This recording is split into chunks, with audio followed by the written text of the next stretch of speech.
Jadi orang Yahudi menyebut dengan singkatan Tanakh.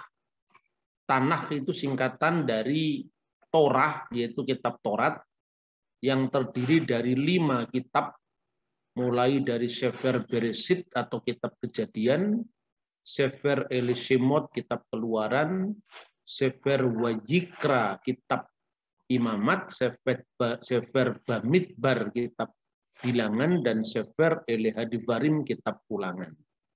Lalu yang kedua, kitab Nevim, kitab nabi-nabi. Nebiim itu terdiri dari Nebiim Rishonim, kitab nabi-nabi awal, dan Nebiim Akhronim, kitab nabi-nabi akhir. Nah, di antara kitab nabi-nabi akhir itu nanti ada juga yang namanya kitab nabi-nabi kecil, yang terdiri 12 buku yang ada dalam Perjanjian Lama, dan kemudian kitab Ketuvim. Ketuvim itu artinya tulisan-tulisan suci. Dan itu diawali dari kitab Mazmur atau Tehillim sampai nanti kitab yang terakhir. Nah, ini sistematika pembagian kitab suci. Makanya Yesus mengatakan seperti yang tertulis mengenai anak manusia dalam kitab Taurat Musa, dalam kitab para nabi, dan Mazmur. Kenapa Yesus menyebut dan kitab Mazmur itu disebutkan dalam Lukas pasal 24 dan 44? Karena Mazmur adalah urutan pertama dari sistematika kitab Yahudi yang disebut Ketubim. Nah, dengan demikian maka Alkitab Kristen dan Alkitab Yahudi itu sama. Nah, ini unik ya, karena dua umat ini sudah berpisah sejak konsili Yahudi yang diadakan di kota Yabne atau Yamnia pada tahun 90 Masehi. Tetapi kitab sucinya masih sama, yaitu orang Yahudi menyebut Tanakh, kita menyebutnya Perjanjian Lama. Mengapa kita sebut Perjanjian Lama? Karena kitab-kitab Perjanjian Lama itu diyakini oleh orang Kristen telah menubuatkan kedatangan Sang Mesias atau Kristus. Dan itu digenapi di dalam kedatangan Yesus. Sehingga Yesus adalah Kristus atau Mesias yang dijanjikan dalam kitab-kitab Yahudi tadi. Kenapa disebut Perjanjian Baru? Karena di dalam kitab Nabi Yeremia pasal 31 ayat 31 itu dengan jelas dikatakan bahwa Tuhan menubuatkan, Tuhan melalui Nabi Yeremia menubuatkan akan mengadakan perjanjian baru dengan umatnya, yaitu Yehuda dan Israel. Nah, perjanjian baru itu digenapi ketika turunnya Roh Kudus. Makanya Tuhan berfirman dalam kitab Nabi Yeremia, aku akan menuliskan hukumku, Tauratku pada loh batin mereka, loh hati mereka. Maka penggenapannya Roh Kudus dalam bentuk lidah-lidah api memasuki kepala para murid yang waktu itu dipenuhi dengan Roh Kudus. Maka kitab-kitab yang merekam kesaksian dari para saksi mata dan murid-murid Yesus tentang penggenapan janji-janji Tuhan, nubuat-nubuat ilahi dalam Perjanjian Lama itu, dokumen-dokumennya dikumpulkan dan menjadi Perjanjian Baru. Ya. Lalu Perjanjian Baru itu terdiri dari kitab-kitab Injil yang jumlahnya 4. Itu menjadi fokus dari berita tentang Yesus Kristus sebagaimana yang dicatat oleh para muridnya. Lalu Kisah Para Rasul itu mencatat tentang sejarah gereja mula-mula yang mulai berdiri di Yerusalem sekitar tahun 33 Masehi. Dan kemudian persebarannya lewat penginjilan ke timur dan ke barat. Memang ke timur itu hanya diungkap dalam informasi yang cukup singkat ya. Bahkan ketika pencurahan Roh Kudus itu hadir umat dari Media, Partia, Elam, penduduk Mesopotamia, seperti yang dikatakan di dalam kitab Kisah Para Rasul pasal 2, yang itu semua merujuk kepada dunia timur. Sementara yang ke barat jelas sekali dari perjalanan Rasul Paulus, mengabarkan Injil ke wilayah barat, termasuk itu nanti Korintus, Efesus. Begitu juga Rasul Yohanes yang akhirnya mengabarkan Injil di wilayah barat, ya. Sekarang kira-kira letaknya di Yunani dan di Turki. ketika dibuang ke Pulau Patmos, Tuhan memberikan wahyunya yang kan akhirnya disebut kitab Wahyu, dan juga pada masa akhirnya Rasul Yohanes menulis Injil Yohanes itu di kota Efesus sampai wafatnya. Dengan demikian maka ketika orang melakukan tuduhan terhadap Kristen bahwa kitab suci kita tidak asli, sekarang harus dipilah menjadi dua.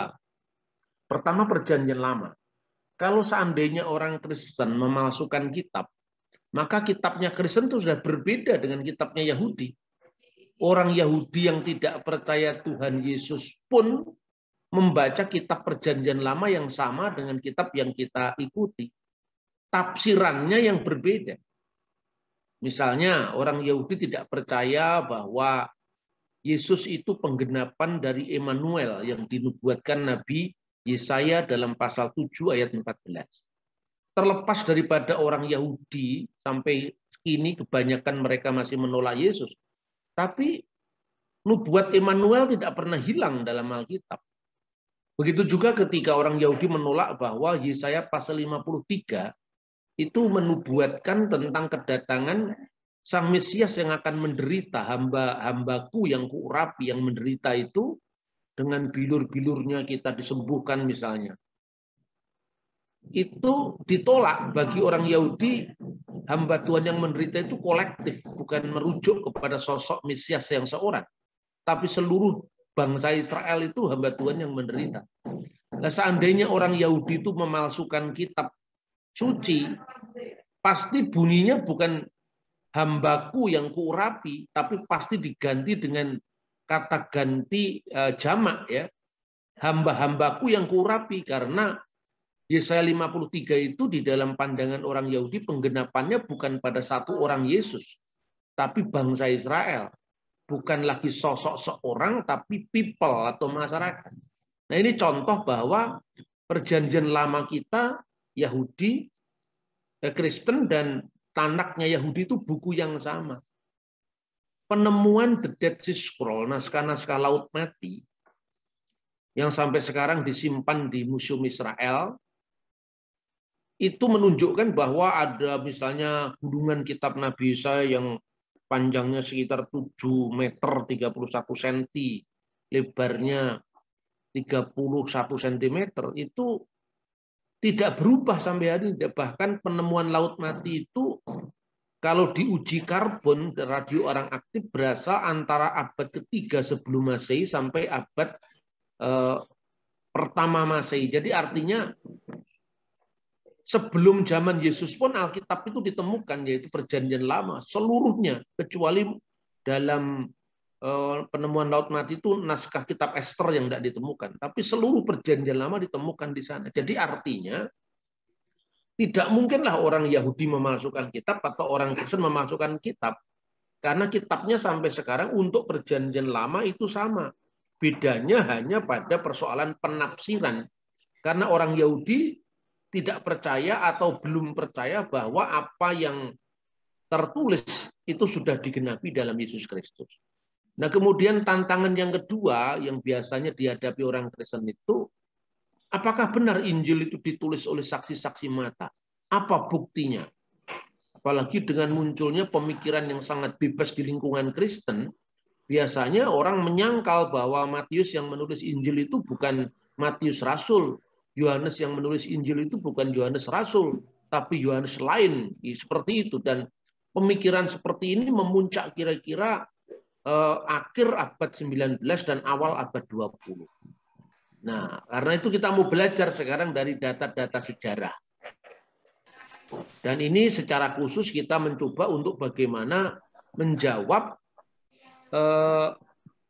menjawab kesalahpahaman saudara-saudara kita yang tidak percaya. Misalnya beberapa orang Muslim yang mengatakan bahwa Injil itu sudah dipalsukan. Ini misalnya tercatat di dalam buku yang disosialisasikan sejak masa kanak-kanak. Misalnya ini terjemah dari kitab Jawahirul Kalamiyah. Al-Jawahirul Kalamiyah itu artinya mutiara-mutiara ilmu kalam. Mutiara-mutiara teologi Islam.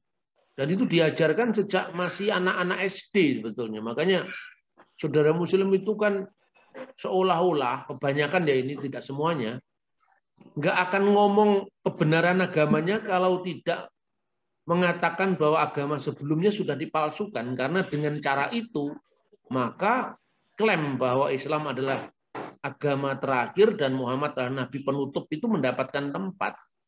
Nah, misalnya ini, apa yang ditulis di buku kecil untuk anak SD ini. Ada 4 naskah Injil yang dihimpun 4 orang. Di antara mereka ada yang tidak pernah melihat Nabi Isa sama sekali. 4 penghimpun itu Matius, Markus, Lukas, Yohanes. Injil dari yang 4 tadi ada pertentangan satu sama lain dalam banyak hal. Sebenarnya kaum Nasrani memiliki banyak naskah Injil dari 4 itu.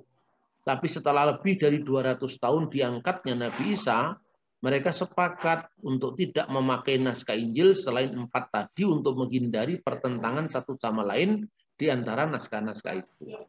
Ini disosialisasikan sejak anak-anak masih SD. Barangkali kalau di lingkungan Kristiani ya usia-usia segini ya cuman diajari kingkong, badannya besar. Jadi bisa bayangkan kesenjangan cara mensosialisasikan agama di antara dua pihak itu, antara Islam dan Kristen itu sangat berbeda. Orang Kristen sejak kecil memang tidak pernah usil diajari untuk menyerang agama lain, ya. Kadang-kadang kalaupun ada serangan sekarang ini khususnya musimnya mu'alaf dieksploitasi, orang-orang yang keluar dari Islam dieksploitasi, itu menurut saya bukan iklim Indonesia yang cocok. Itu menebarkan semangat kebencian, semangat saling menghujat, dan saya kira itu tidak sesuai dengan jiwa Injil sendiri. Karena menurut saya ada cara-cara yang lebih bermartabat untuk menyampaikan pembelaan tentang kesalahpahaman orang lain terhadap iman kita, antara lain dengan mengkonternya dengan data-data sejarah. Satu. Yang kedua, menerapkan metode yang sama untuk menyerang kita itu. Dan kita coba sampaikan, kalau itu diungkapkan untuk kamu, boleh nggak metode itu dipakai? Misalnya, di antara 4 penulis Injil itu ada yang tidak pernah ketemu Nabi Isa sama sekali. Misalnya ya, Paulus misalnya, kan Paulus nggak pernah ketemu Yesus. Lalu Nabi Muhammad ketemunya kapan?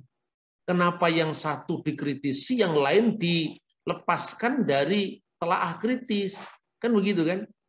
Sejak awal saya masih mahasiswa, ini yang saya lakukan. Saya tidak pernah nyerang agama lain, tetapi saya mencoba untuk memberikan deskripsi, pembelaan, atau penjelasan terhadap kesalahpahaman dari teman-teman ini, tapi tidak jauh dari semangat apologetik yang berlebih-lebihan menyerang orang lain. Saya kira bukan seperti itu. Jadi hanya coba disampaikan, kalau seandainya ada di antara penulis Perjanjian Baru yang tidak pernah ketemu Yesus secara historis, tapi Paulus kan ketemu dengan Petrus yang saksi mata, ketemu dengan Andreas yang saksi mata, ketemu dengan murid-murid Yesus yang jumlahnya 12 yang saksi mata. Min Yudas tentu saja ya. Itu. Kemudian metode itu harus diterapkan pada agama yang menyerang. Karena apa? Kan tidak mungkin kalau orang lain dikritisi kemudian agama sendiri diprotek dari kritik sejarah karena dianggap wahyu. Karena wahyu itu kan wilayah privat, itu hanya bagi orang yang meyakini. Nah, makanya seringkali dalam dialog-dialog awam itu kan dikatakan mana ayatnya, itu nggak cukup lah, ayatnya siapa dulu. Jadi orang mengatakan mana bukti ayatnya, itu kan ayatmu bukan ayat saya. Maka harus ada pembangunan jembatan dialog, yaitu lewat sejarah yang lebih netral. Karena ketika kita mengutip ayat Alkitab sampai berbusa-busa pun orang lain menganggap Alkitab kita palsu. Begitu juga ketika saya tidak boleh mengutip kitab saya karena kamu anggap palsu, ya kamu jangan memaksakan sudut pandangmu kepada iman Kristen. Ini fair gitu loh saudara-saudara. Kita lanjutkan. Nah sekarang kita lihat dari bukti sejarah. Sejarah naskah misalnya. Kita memiliki lebih dari 5.000 naskah Perjanjian Baru. Kalau Perjanjian Lama tidak usah kita persoalkan. Karena satu Taurat pun itu dipakai oleh 3 agama yang berbeda, yaitu Kristen, Yahudi, dan Samaria. Padahal orang Samaria itu jumlahnya hanya sekitar 600 orang sekarang di wilayah Nablus. di Palestina. Tapi mereka kan membaca Torah Somron, Torah yang sama. Ini ketika membaca misalnya kitab Kejadian ya sama-sama diawali dari Bereshit bara Elohim et hasamayim ve'et sa'aret v'ha'aret hayeta tohu wa pohu Hosek alfene tehom wirwah Elohim merakefet alfene hamayim. Misalnya, hanya orang-orang Samaria membacanya dengan dialek yang berbeda. Misalnya kalau membaca Elohim dengan aluwim, huruf H-nya itu lunak misalnya. Tapi naskahnya, sekalipun diakui ada varian-varian naskah karena kekunoan naskah itu, tapi eksis semuanya. Tidak pernah ada naskah kitab suci yang dibakar demi penyeragaman, juga tidak ada. Nah, untuk Perjanjian Baru, kita memiliki lebih dari 5.000 naskah. Ya, misalnya ini, yang di sebelah kiri saya itu akhir Injil Lukas. Di situ ada tertulis dalam bahasa Yunani, itu bentuk hurufnya pun bentuk huruf dari abad kedua Masehi itu. Ya, misalnya Eu Angelion kata Yohanan itu misalnya. Ya, terus itu bandingkan dengan yang di sebelah kanan saya itu. Bacaannya sama, di situ tidak ada titik komanya. Jadi NRK in hulokos ki hulokos in prostontion. Tapi yang untuk Injil yang sekarang teks aslinya itu sudah diberi tanda baca, diberi jeda supaya untuk memudahkan. Tapi basically naskahnya itu sama, tidak berbeda. Artinya varian naskah ya itu diakui yang namanya naskah kuno. Nah, kemudian kalau dibandingkan saudara-saudara dengan jumlah salinan naskah, itu tidak ada naskah kuno manapun yang jarak antara penulis yang menulis kitab-kitab itu dengan naskah tertua yang ditemukannya itu sangat dekat kecuali Perjanjian Baru. Begitu juga persebaran naskahnya yang luas itu tidak ada bisa mengalahkan Perjanjian Baru. Satu contoh misalnya, kita ini sejak masuk ke bangku kuliah diajari tentang teori-teori atau pengantar ilmu filsafat. Kita disuruh menghafalkan dalil-dalilnya Pitagoras, dalilnya Demokritos ya, penemu atom itu. Kemudian kita dalam ilmu sosial diajari tentang Aristoteles, manusia itu zoon politikon. Pertanyaannya, pernahkah kita melakukan kritik naskah terhadap Aristoteles? Pernahkah kita mengadakan kritik naskah terhadap Plato? Tidak. Tidak ada dunia ini yang begitu kritis terhadap naskah-naskahnya kecuali Perjanjian Baru. Dan ini bukti sejarah. Sementara di agama lain naskah yang dianggap suci itu tidak boleh disentuh oleh kritik ilmiah, apalagi kritik sejarah. Padahal di lingkungan Kristen itu yang namanya textual criticism, historical criticism, teks naskah atau teks salinan, kritik sejarah, kritik bentuk itu biasa dilakukan pada paling tidak 100 tahun terakhir ini. Artinya apa? Kekristenan itu memang teruji gitu. Jadi bandingkan sekarang persebaran naskahnya. Bapak ilmu sejarah yang namanya Herodotus itu hidup di abad kelima ya. Dia meninggal tahun 400 Masehi, awal abad kelima. Salinan tertuanya ditemukan tahun 900. Jumlah naskahnya hanya 8, sementara time gap antara masa Herodotus hidup sampai naskah tua yang ditemukannya 1350 tahun.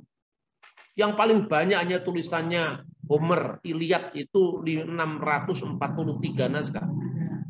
Tetapi yang Aristoteles berjarak 1300 tahun cuma 7. Kemudian Tacitus 20, Plato 7, Herodotus 8. Tapi untuk Perjanjian Baru itu 5.000 naskah lebih termasuk yang namanya kodek. Kodek itu Alkitab dengan bentuk terjilid seperti Kodek Vatikanus, Kodek Alexandrinus, Kodek Ephraemi Rescriptus, maupun papirus. Nah, papirus itu lebih tua lagi dari kodek. Misalnya ini. Ini papirus 52 yang ditemukan kira-kira usia naskahnya itu berasal dari tahun 115 Masehi, sekarang disimpan di John Ryland Library. Kalau Rasul Yohanes meninggal di Efesus kira-kira menurut sejarah gereja tahun 96 Masehi, berarti hanya ada jarak 18 tahun dari peristiwa sudah ditemukan naskahnya. Sekarang ini ada orang-orang yang mengejek bagaimana itu naskah papirus yang besarnya hanya satu kartu ATM bisa menjadi bukti lah. Orang cuman melihat ukurannya, penting kan teksnya dibaca, hurufnya jelas. Kan gitu kan? Itu loh. Kemudian yang kedua, P66. P itu kode papirus. 66 itu nomor naskahnya. Itu berasal dari tahun 120 Masehi. Berarti hanya ada jarak 24 tahun dari kematian Rasul Yohanes. Maka sekarang stop itu lagi orang mengatakan bukan Rasul Yohanes yang nulis kitab Injil, tapi Yohanes abad kedua. Yohanes abad kedua itu Yohanes yang mana sekarang? Orang di dalam sejarah gereja kuno, khususnya kalau Anda membaca dokumen-dokumen Apostolic Fathers, jadi tulisan-tulisan dari muridnya para rasul, itu sampai sekarang masih ada. Munculnya para teolog yang berpikir sangat bebas itu. Karena apa? Waktu itu yang namanya Apostolic Fathers belum banyak ditemukan.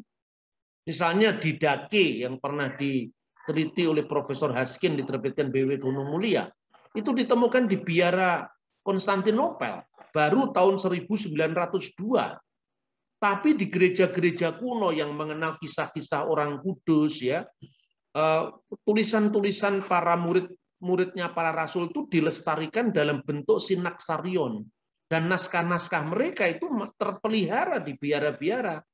Cuma karena ini kecelakaan sejarah karena pertentangan Katolik sama Protestan, semua data sejarah yang tidak ada dalam Alkitab itu dianggap miliknya Katolik. Akibatnya apa? Protestan ini jalan sendiri begitu bebasnya sampai akhirnya kitab sucinya sendiri terus diragukan. Itu persoalannya kan di situ. Ada eksegese, kecurigaan dan sebagainya. Padahal di lingkungan Muslim nggak berlaku itu. Yang namanya kitab suci itu diimani, bahkan segala kritik terhadap kitab suci dicegah. Kita tidak, kita sebebas-bebasnya.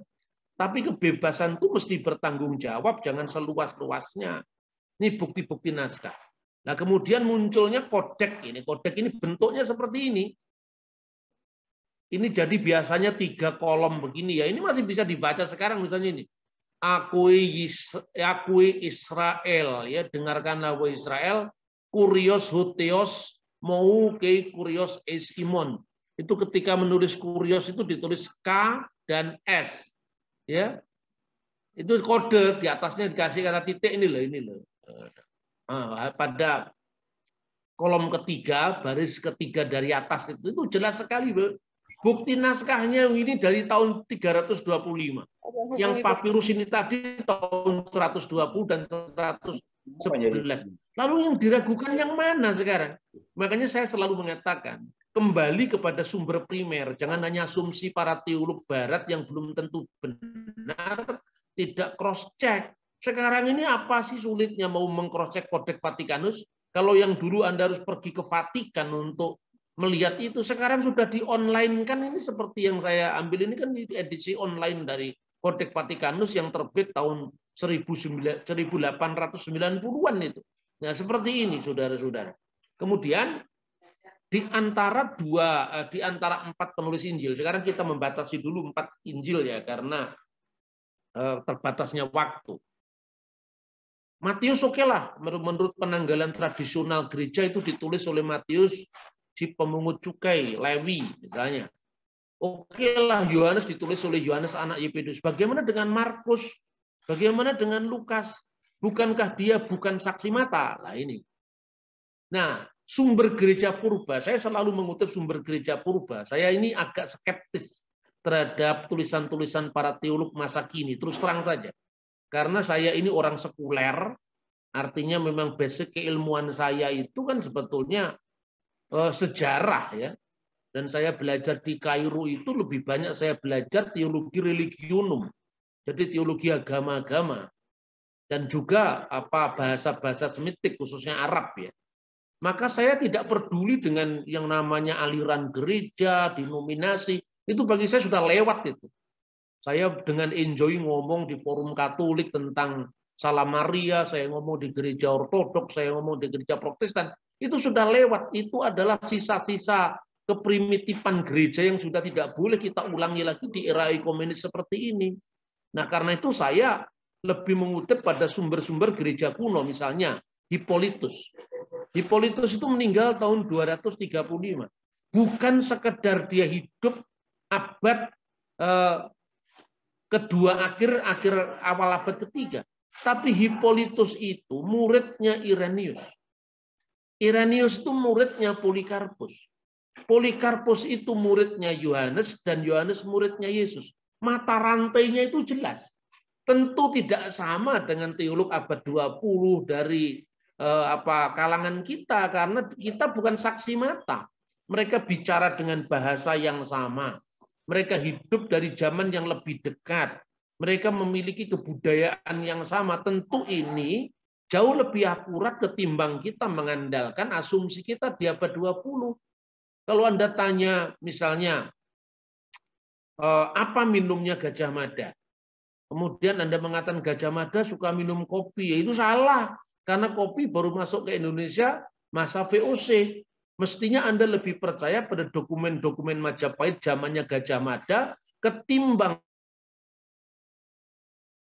asumsi kita di abad ini. Di Ponorogo itu tidak dicatat dia suka makan apa, dia suka makan gudeg apa suka makan rawon, nggak ada catatannya. Tapi seandainya itu yang cerita adalah Sempat Prawirodirjo, masa Anda tidak percaya? Nah seperti itu kira-kira. Nah bahkan ketika kita melepaskan perjanjian baru dari sejarah gereja kuno, kita tidak tahu apa-apa. Karena pada faktanya yang memberi judul Euangelion kata Mation, Euangelion kata Markon, Injil menurut Matius, Injil menurut Markus, itu tidak ada di pasal-pasalnya Injil Markus dan Injil Matius. Itunya ada di catatan bapak-bapak gereja yang kuno tadi. Nah misalnya kanon Muratori dari tahun 170 itu yang mencatat siapa penulis-penulis Injil itu. Dalam pasal dan ayatnya sendiri nggak ada ya siapa yang nulis Injil. Kalau surat-surat ada, misalnya surat Paulus yang pertama kepada jemaat Korintus ditulis dari Paulus dan seterusnya. Tapi untuk Injil 4 dan Kisah Rasul kan tidak ada. Kita mengandalkan pada informasi primer dari saksi-saksi sejarah yang berdekatan. Nah, menurut Hippolytus, Markus dan Lukas itu bukan termasuk 12 rasul, betul. Tapi dia termasuk 70 murid yang namanya tidak disebutkan satu-satu dalam Alkitab. Nah, yang demikian ini kita tidak aja bisa kritik apa bentuk naskahnya, tidak bisa, harus historis ini. Arkeologi bisa menolong kita. Saya berikan contoh satu-satu ya. Siapakah Markus? Markus itu nama Ibraninya Yohanes. Dan nama Ibrani Yohanes itu tentu adalah nama orang Yahudi. Menurut catatan dari gereja kuno, Markus ini adalah seorang Yahudi Alexandria. Jadi seorang Yahudi diaspora. Bukan orang Yahudi asli, orang tuanya dari Holy Land, dari Tanah Suci, tetapi itu pendatang dari Alexandria. Ibunya bernama Maria. Kisah Rasul 12 ayat 12. Coba perhatikan, pamannya adalah Barnabas yang juga dari Alexandria. Yang juga termasuk 70 murid. Namanya Markus. Markus itu nama Latin. Seperti Marcus Aurelius itu kan nama Latin. Menunjukkan bahwa keluarganya dia adalah keluarga yang sangat terpelajar. Sehingga nama anaknya dinamakan nama Latin. Jadi nama yang sangat tren waktu itu. Misalnya kalau Anda berasal dari keluarga Jawa. Kalau namanya Bejo pasti dari lingkungan masyarakat kebanyakan. Tapi kalau namanya itu adalah misalnya Seno Adinegoro itu pasti dari keraton. Tapi kalau namanya Edward, nah itu pasti pengaruh barat kan itu kan. Dan itu merujuk perjumpaan dia dengan kelompok apa, dari kelas sosial yang seperti apa. Setelah kebangkitan Yesus, Markus itu kemudian melayani bersama dan di bawah bimbingan Rasul Petrus. Sehingga Rasul Petrus menyebut dia Markus anakku. Ya. Nah kemudian Markus ini termasuk 70 murid. Selain Lukas ya. Lukas juga termasuk 70 murid. Dia aslinya dari Antioquia, pekerjaannya sebagai seorang tabib. Kemudian dia pernah mengundurkan diri jadi murid Yesus, tapi kemudian setelah kebangkitannya dia melayani sebagai rekan sekerja Paulus. Karena itu di dalam Kisah Para Rasul digunakan kata kami. Karena Lukas ada terlibat di dalam pelayanan Rasul Paulus. Nah, Hippolytus itu bercerita bahwa Hippolytus itu tadi yang saksi dari generasi ketiga setelah Rasul Yohanes, dari ya Yohanes, Polikarpus, Irenaeus, kemudian Hippolytus. Dia mengatakan begini, kalau kita membaca Alkitab, di dalam Yohanes pasal 6 ayat 66, itu ditulis banyak dari murid-murid Yesus yang mengundurkan diri. Nah, mana murid-murid yang mengundurkan diri itu dan gara-gara apa? Gara-gara Yesus mengucapkan, barang siapa makan dagingku dan minum darahku, ia akan hidup, mempunyai hidup yang kekal. Pernyataan ini terlalu keras, lalu banyak orang mengundurkan diri. Tapi masalahnya, kenapa dia mengundurkan diri? Karena pada masa itu mereka mengharapkan Mesias itu Mesias yang melawan Roma dengan cara fisik, ya. Makanya ada kaum Zelotis yang itu menggemakan pemberontakan terhadap Roma yang berpuncak pada perang Yahudi pertama tahun 63 sampai tahun 70 dan akhirnya kalah, bait Allah dihancurkan itu kaum Zelot. Nah, di antara murid Yesus juga ada yang kelompok Zelot ini, misalnya Simon orang Zelot. Dan rupa-rupanya tren waktu itu Mesias itu adalah pembebas politik. Nah, Yesus kok mengatakan barang siapa makan dagingku dan minum darahku, kan berarti Mesias harus mati dulu. Tidak siap murid-murid itu ada yang mengundurkan diri. Tapi ayat 67, Yesus berkata pada 12 muridnya, apakah kalian mau pergi juga?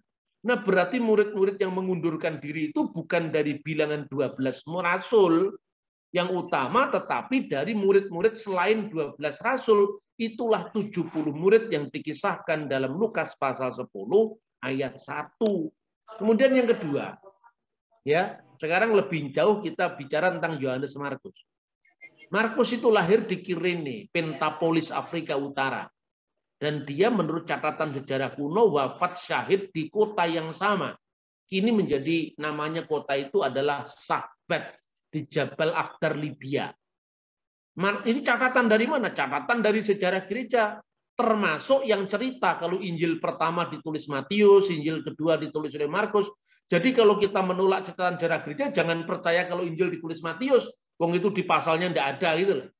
Kemudian ibunya namanya Maria. Kisah Rasul 12 ayat 12, ketika Petrus dilepaskan dari penjara, Yakobus anak Yebedius dipenggal kepalanya, kan ceritanya gitu kan. Lalu dia kemana? Petrus pergi ke rumahnya Maria, ibu Yohanes yang disebut Markus, Kisah Rasul 12 ayat 12. Nah, pamannya itu namanya Barnabas, juga orang kaya, maka menjual seluruh harta miliknya diberikan kepada para rasul. Jadi Markus itu keluarga Yahudi perantauan di Yerusalem yang kaya dan terhormat. Buktinya apa? Rumahnya Maria itulah tempat perjamuan malam Yesus dan murid-muridnya. Markus 14 ayat 12 sampai dengan 27, dan upper room atau disebut dalam bahasa Latin cenaculum itu tempatnya rasul-rasul setelah kenaikan Yesus itu berkumpul di sana. Pemilihan Matias sebagai pengganti Yudas juga ada di rumahnya ibunya Markus. Bahkan pencurahan Roh Kudus juga ada di sana.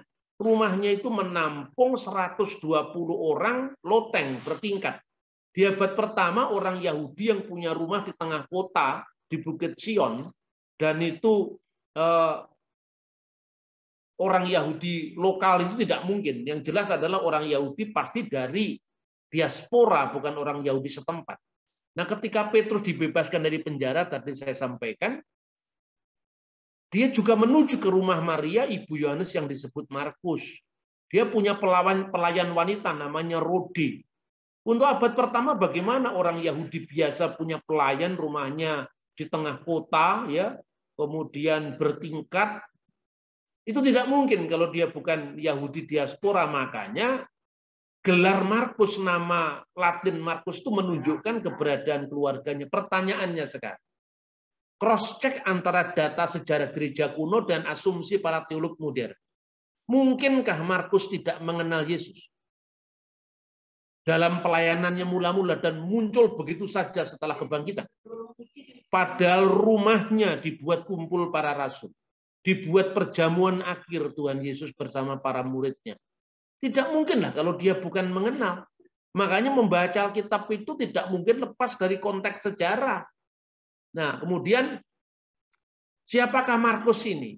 Ini saya mengutip dari Romo Stephen Lex dalam terbitan Lembaga Biblika Indonesia, dan saya kira itu juga cocok dengan beberapa, misalnya Sinaksarion Rasul Markus yang ditulis di Gereja Koptik Ortodok, karena Gereja Koptik Ortodok itu kan gereja hasil penginjilan Rasul Markus di Alexandria.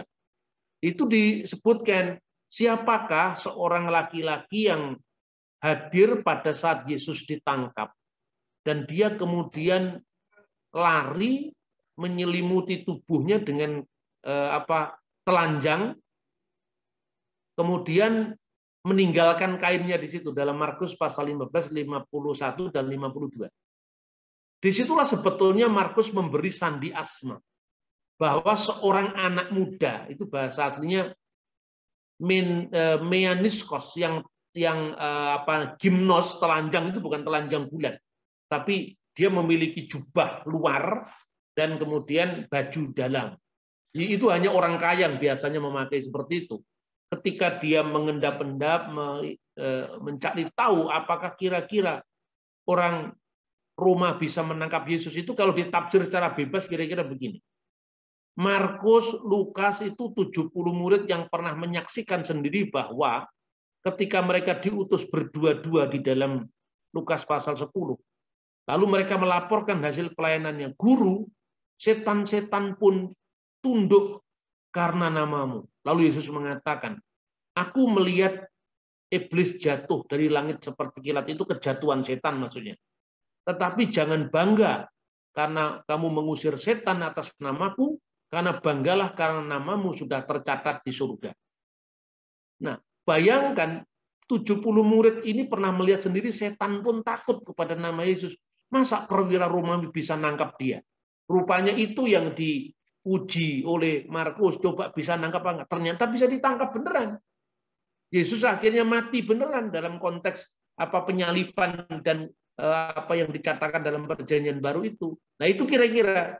Maka Markus itu adalah saksi mata, tetapi bukan saksi mata yang terus-menerus mengikuti Yesus. Karena apa? Dia pernah meninggalkan pelayanan.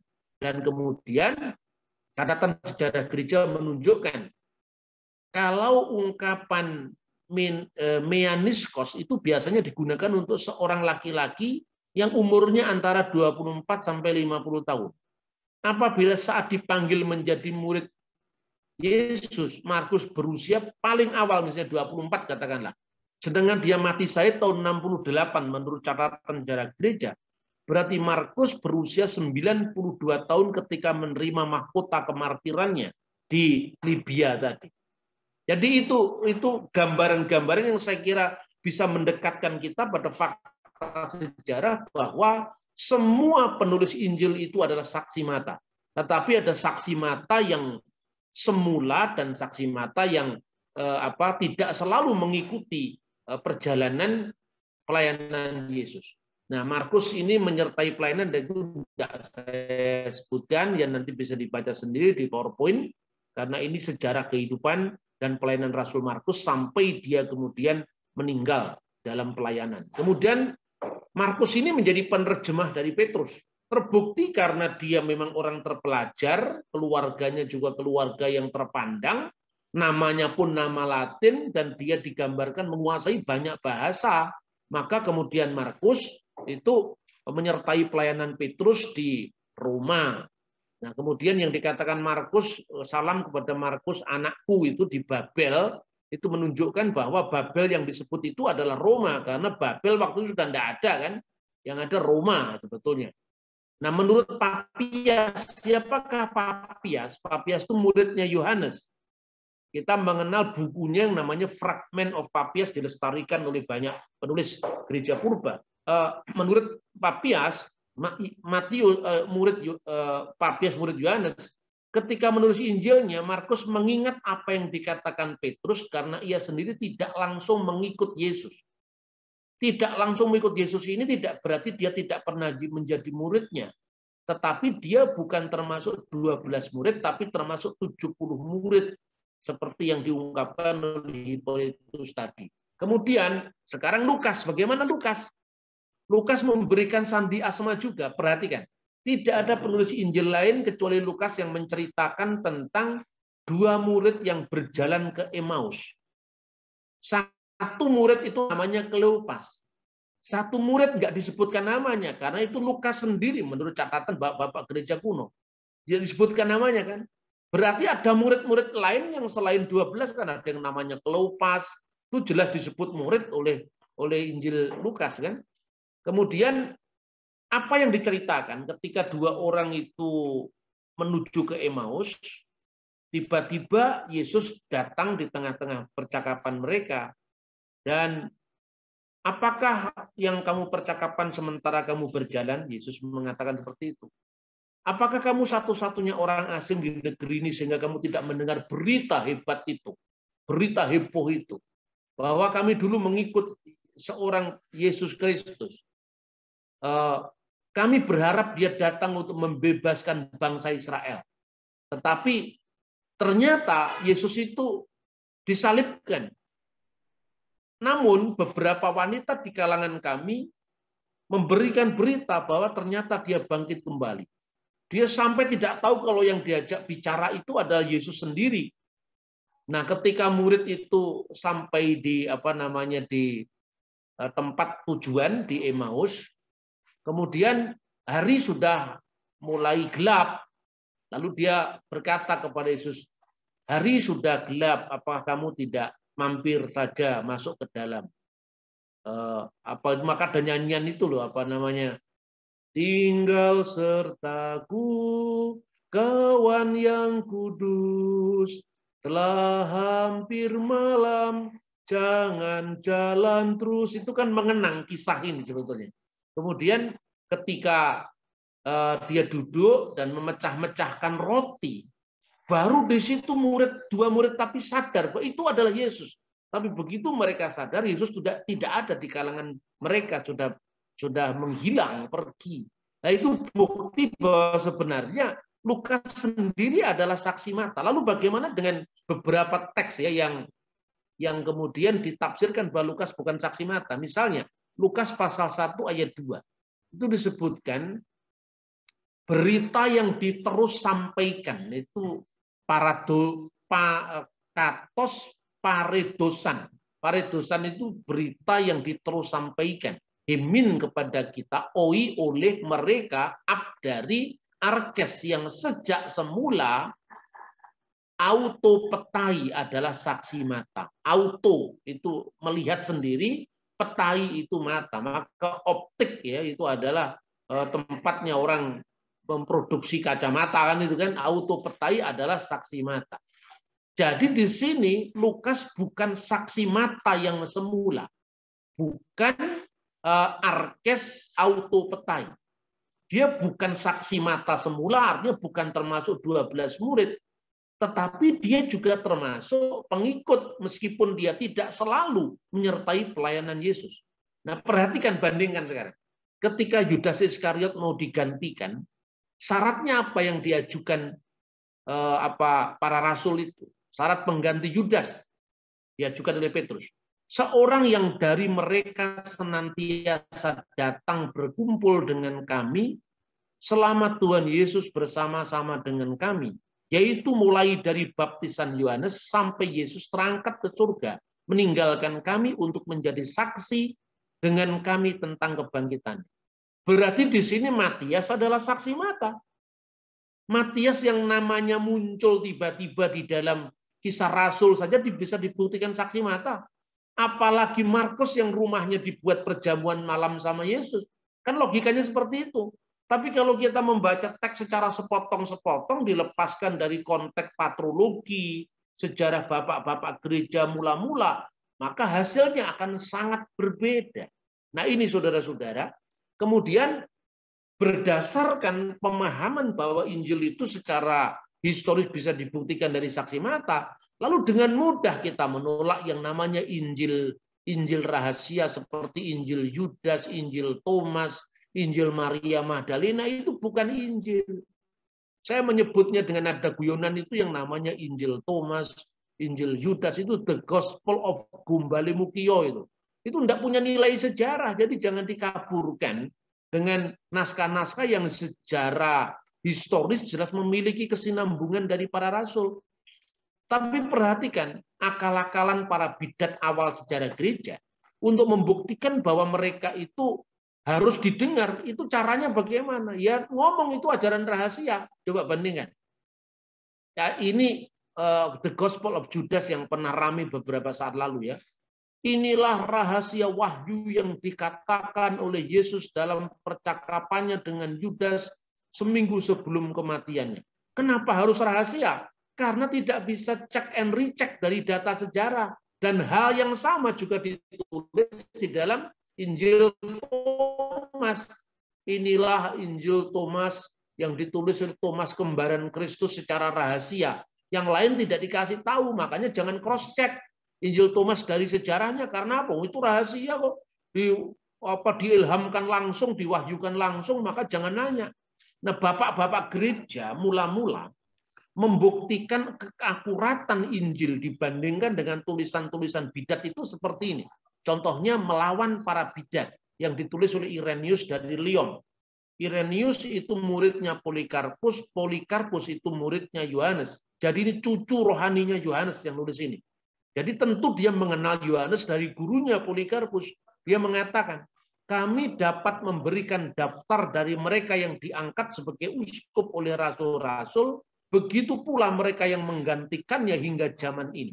Mereka tidak mengajarkan ataupun mengetahui sedikit pun tentang ocehan-ocehan sesat itu. Seandainya para rasul mengetahui rahasia-rahasia tersembunyi itu dan biasa memberitahukan kepada mereka yang sempurna secara tersendiri dan rahasia, seperti Injil Thomas, Injil palsu Maria Magdalena dan sebagainya. Bukankah lebih masuk akal kalau mereka memberitakan kepada kaum yang dipercayakan untuk mengurusi jemaat-jemaat, sebab rasul-rasul menghendaki supaya penggantinya sempurna tanpa aib. Jadi pembuktiannya lewat mata rantai. Mata rantai kamu murid siapa, rasul siapa yang mengajar kamu, ya, kamu ditahbis di mana, itu mata rantai enggak putus. Sementara bidat-bidat kayak Injil Yudas, Injil Thomas, itu bukan Thomas yang bikin, tapi Thomas yang lain, yang menunjukkan bahwa apa? Mereka tidak bisa membuktikan ada mata rantai itu. Maka lihatlah bagan ini yang terakhir ya, yang warna ini merah ini adalah before Christ, sebelum Kristus. Kalau Kristus itu wafat dan naik ke surga tahun 33 Masehi, ya, naskah perjanjian baru paling awal ditulis tahun 45. Sampai kira-kira setelah tahun 90-an. Paling akhir tahun 96, paling akhir. Karena apa? Tahun 96 itu tahun kematian Rasul Yohanes. Berarti Injil harus ditulis sebelum tahun 96, Injil Yohanes. Nah, itu masa penulisan perjanjian baru antara tahun 45 sampai tahun 90. Antara tahun 33 sampai tahun 45 ini gereja belum punya perjanjian baru. Jadi gereja lebih dulu ada, baru Alkitab perjanjian baru ada. Maka satu-satunya yang dimiliki gereja adalah perjanjian lama dan kesinambungan ajaran para rasul tadi yang dipelihara lewat liturgi. Jadi liturgi itu sudah ada sebelum Alkitab. Berarti kan sekarang liturgi yang diajarkan Yesus itu apa? Perjamuan akhir itu. Inilah tubuhku, inilah darahku, kan gitu kan? Nah, kemudian kita bisa lihat lagi ketika perjalanan ke Emmaus itu, mereka lupa bahwa yang diajak bicara itu Yesus, sampai Yesus memecah-mecahkan roti. Itulah perjamuan suci, dan itu yang mengikat pengalaman para murid dari kesinambungan ajaran mereka dari para rasul yang kemudian baru tahun 45 itu ditulis. Jadi antara tahun 33 sampai tahun 45 gereja tidak punya perjanjian baru. Maka ini untuk mencegah munculnya biblical fundamentalism. Seolah-olah data-data sejarah, liturgi itu tidak penting, yang penting hanya pokoknya ayatnya di mana loh, ayatnya di mana itu konteksnya tidak tahu, akhirnya jadi saksi Yehova, jadi Mormon itu kan karena Mereka melepaskan Alkitab dari konteks sejarah. Nah, kemudian kutipan paling awal dari kitab Perjanjian Baru itu misalnya ditulis dalam buku Didake. Didake itu adalah buku katekisasi tertua di dunia. Ditulis sekitar tahun 90 atau tahun 100 lah. Padahal tahun 96 kan Yohanes meninggal. Artinya ketika Didake ditulis, Rasul Yohanes mungkin masih hidup di Efesus. Di situ ada kutipan doa Bapa kami lengkap dengan doksologinya. Karena engkau yang punya kerajaan dan kuasa dan kemuliaan sampai selama-lamanya. Itu ada dalam Didake ini. Kemudian pada kira-kira tahun 140-an muncul seorang bidat namanya Markion yang menyeleksi Perjanjian Baru dicocokkan dengan ajarannya. Gereja kemudian bertindak. Mula-mula reaksi pertama itu disebut kanon Muratori sekitar tahun 170. Kanon inilah yang bercerita kepada kita Markus yang nulis Injil, Yohanes yang nulis Injil. Selain dari tulisan bapak-bapak gereja tadi untuk membuktikan asal-usul apostolik dari Perjanjian Baru. Lalu sampai kemudian dia mengatakan, "Hei Markion, dasarnya apa kamu menyeleksi Perjanjian Baru?" Ada dua fakta yang dikemukakan. Mengapa Markion tidak mengutip Injil Thomas kalau Injil itu memang sudah pernah ada? Mengapa ajarannya sama ya? Markion yang berasal dari kaum Gnostik itu tidak mengutip Injil Yudas atau Injil Maria Magdalena kalau benar-benar itu Injil pada abad pertama sudah ada. Itu menunjukkan bahwa sampai abad kedua pertengahan Injil-Injil apokrif itu belum ditulis. Jadi seperti yang dikatakan Irenaeus, di bawah kolong langit ini hanya ada 4 Injil yaitu Matius, Markus, Lukas, Yohanes. Kemudian Irenaeus mulai mengutip buku dari Perjanjian Baru, misalnya kitab Injil Matius, ya beberapa teks lain dari Perjanjian Baru. Siapakah Irenaeus? Irenaeus muridnya Polikarpus, Polikarpus muridnya Yohanes. Baru kemudian ya ada yang namanya Konsili Kartago yang kemudian mengkanonkan kitab Perjanjian Baru. Tapi jangan diputus sejarahnya. Seolah-olah Perjanjian Baru disepakati tahun 397 lah. Gereja sebelum itu apa yang dasarnya? Sebelum Konsili Kartago sudah ada Konsili Nikea yang membahas tentang apa ajaran Arius itu yang menyangkal keilahian Kristus. Jadi kita mesti membaca sejarah itu tidak boleh sepotong-sepotong. Sehingga dengan demikian maka pertanggungjawaban iman kita bisa kita lakukan. Nah itulah kira-kira kanon Markion. Ya dipotong-potong itu Alkitab sampai misalnya Matius ditolak. Kenapa Matius ditolak? Karena nggak cocok dengan idenya. Masa Yesus itu bukan manusia sebenarnya kok ada silsilahnya. Nah Markus juga ditolak. Yohanes apalagi ditolak karena itu musuhnya yang jelas mengatakan firman menjadi manusia. Tetapi Lukas diterima, cuma 3 pasal pertama dibuang. Kenapa dibuang oleh Markion? Karena ada silsilah Yesus. Sementara ajaran Gnostik tidak percaya Yesus benar-benar jadi manusia. Kira-kira seperti itu. Maka kanonisasi itu reaksi terhadap penyalahgunaan Alkitab yang dilakukan oleh sekte bidat. Nah, terakhir, kenapa Injil tertulis dalam bahasa Yunani? Karena Yesus berkarya di Galilea, wilayah bangsa-bangsa, dengan segala kemajemukan bahasanya, dan bahasa Yunani adalah bahasa internasional saat itu, lingua franca yang bisa dipahami oleh banyak bangsa, banyak suku bangsa, sehingga Injil tersebar di seluruh dunia. Saya kira itu yang bisa saya sampaikan dalam presentasi ini. Tuhan memberkati kita. Amin.